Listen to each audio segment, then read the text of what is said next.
Welcome to McPlum, simple solutions served daily. Start by disconnecting the negative battery terminal for 10 minutes before you begin. That prevents accidental shorts and preserves computer memory. Park the BMW E92 on a flat surface with the parking brake engaged.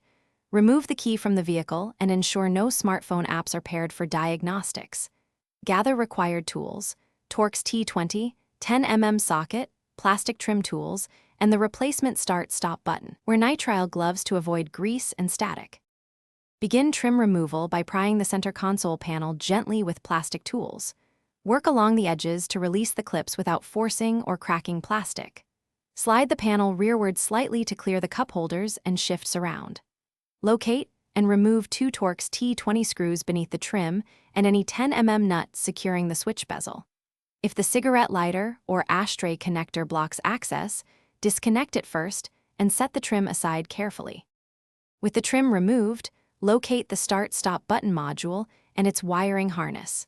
Press the retaining tab and pull the harness straight out to avoid damaging the connector. Unsnap the module from the bezel by releasing the 4 clips around its perimeter. Insert the new button module until each clip audibly seats and then plug the harness back in firmly. Reconnect the negative battery terminal and test the start-stop function before reinstalling trim panels and fasteners. Thanks for watching. Stay juicy and subscribe.